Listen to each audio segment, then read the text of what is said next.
Rahul Arora is now with us. He's in our studios, Chief Executive Officer of Nirmal Bang Institutional Equities. Rahul, good morning. Good to have you with us here.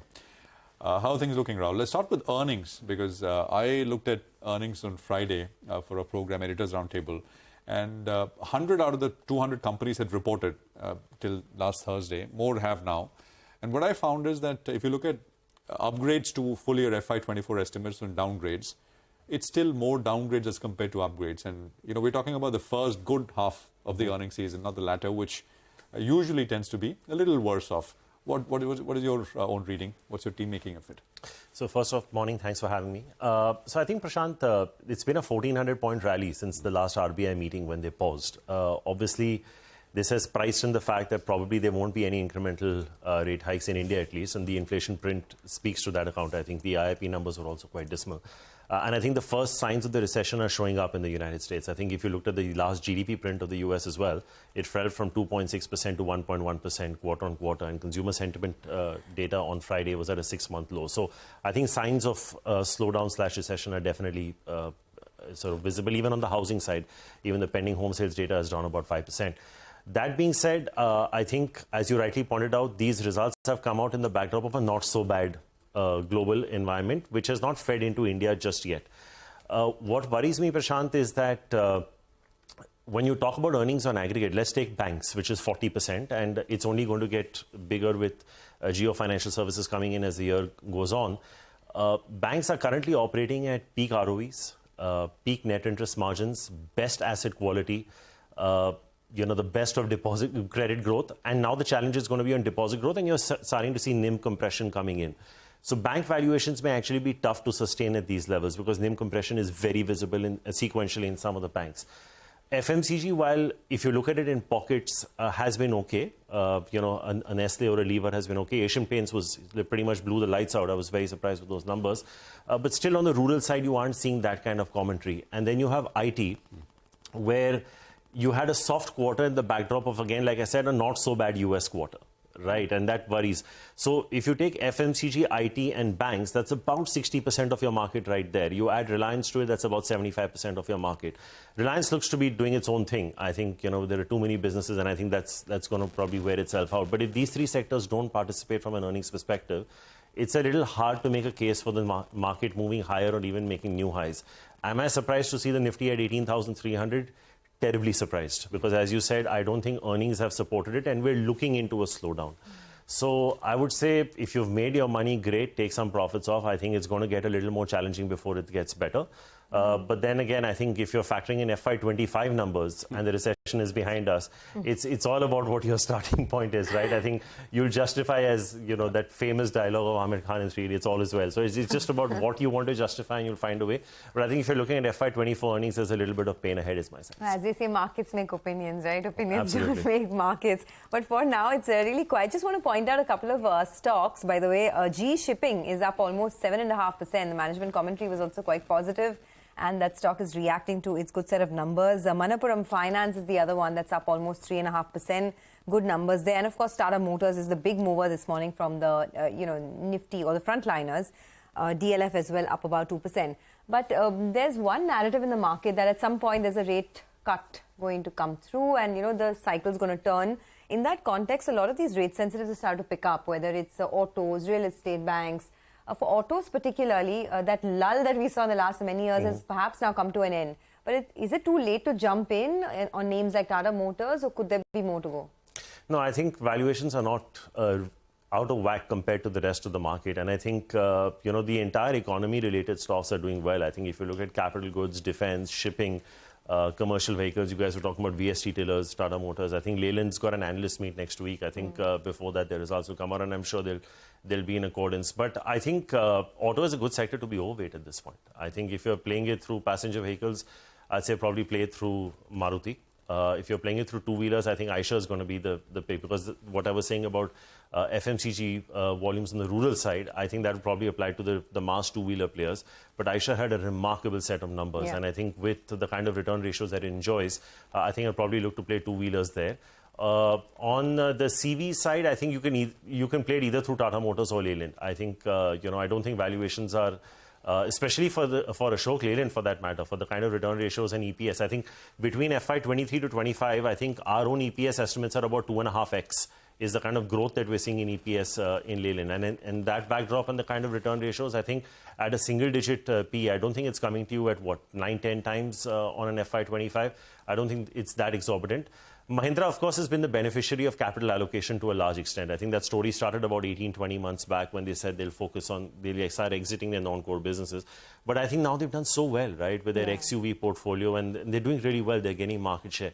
So I think autos, probably through these 4 or 5 names, maybe a Tata Motors, Leyland, Maruti, an M&M, and maybe an Eicher. And from the auto component space, you find proxies to these guys, right? So maybe like a Jamna Auto or something like that. So I think it would be an overweight sector by and large for us. All right. Hi, Rahul. Morning. Always good hearing your thoughts. Going with what you're saying, I think the short gist is we're lucky to be at this 18,300 as of now. Taking some money off the table would be rather good news. What about these new age themes? One of those themes out there was Nykaa, one of the only profitable names. But that's closer to the 52-week low. How are you all approaching these new age themes? Are some of them, are you giving them a second look, or are you completely avoiding them? So, Nigel, 2 parts. I think one is, let's look at a liquidity factor, because it's very important when you talk about these companies, right? Yeah. So if you look at the equity flows into the mutual fund industry last month, it was 25% of what it was the previous month. In fact, the equity flows into the market last month was the second lowest in 12 months. And that's probably telling you something. So a lot of these companies benefited in good liquidity times when, things were good, interest rates were low. Most of these guys listed, I think, in 2021. And I think I remember doing a show with Sonia on her smart money, and I thought, things are so different at that point in time, but the world is very different today. You specifically point out Nykaa. Look at what your promoter is doing with Tira.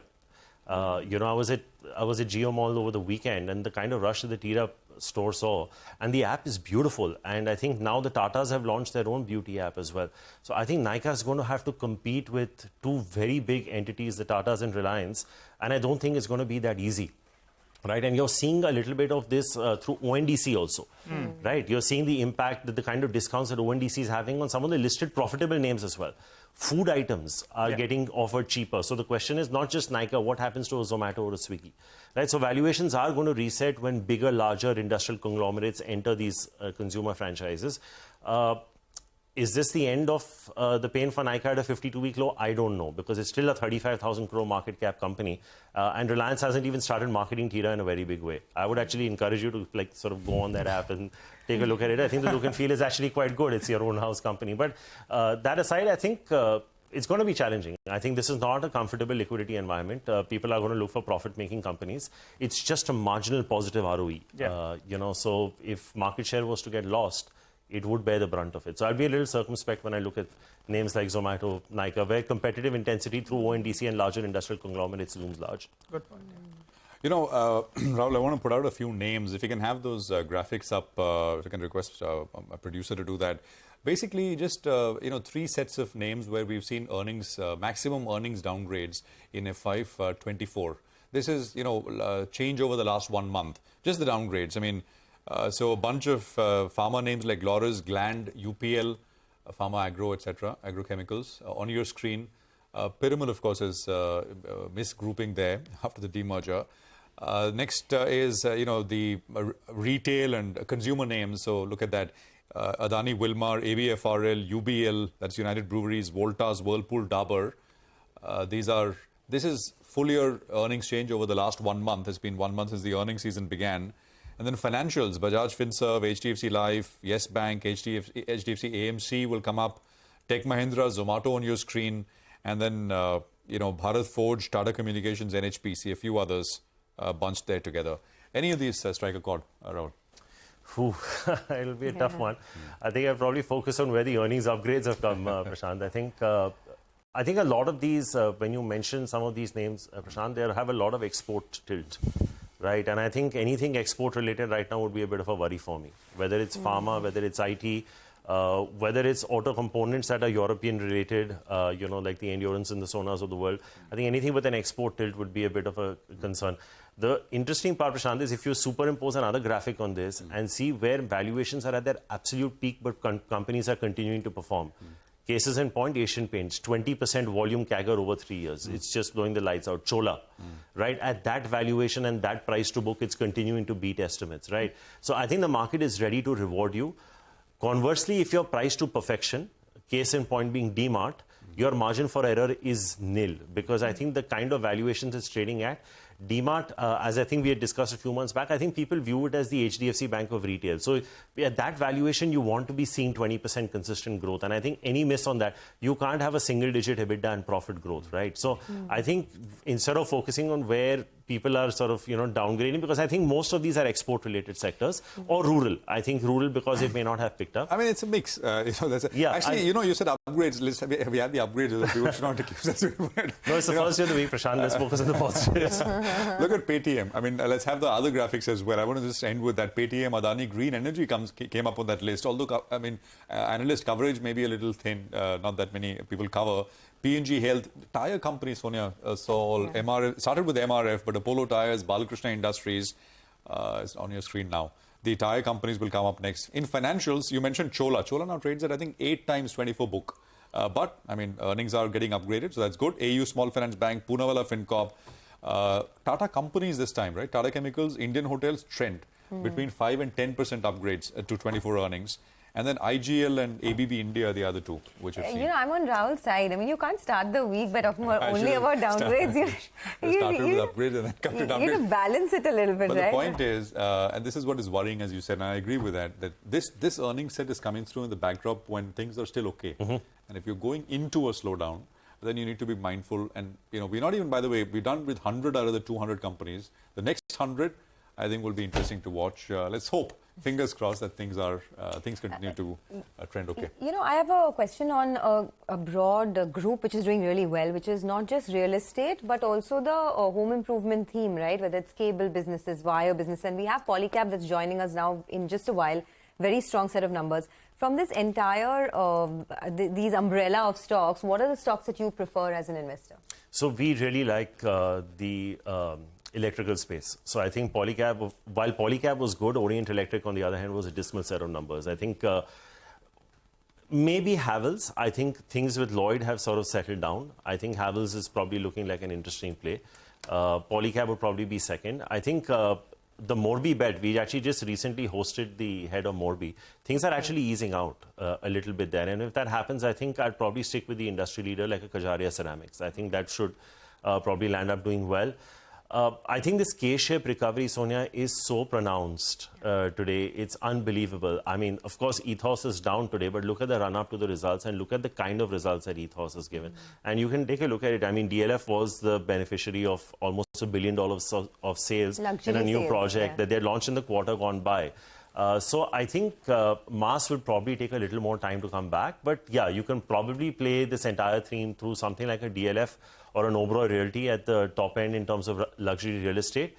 Through ceramics, maybe a Kajaria Ceramics. And I think if you're playing it through, electricals and cables, I'd probably say something like a Havells or a Polycab could potentially be added to that list as well. All right, Rahul, thanks very much. Good speaking with you. Appreciate you joining in. Thank you so much. It's a good conversation as always. I want to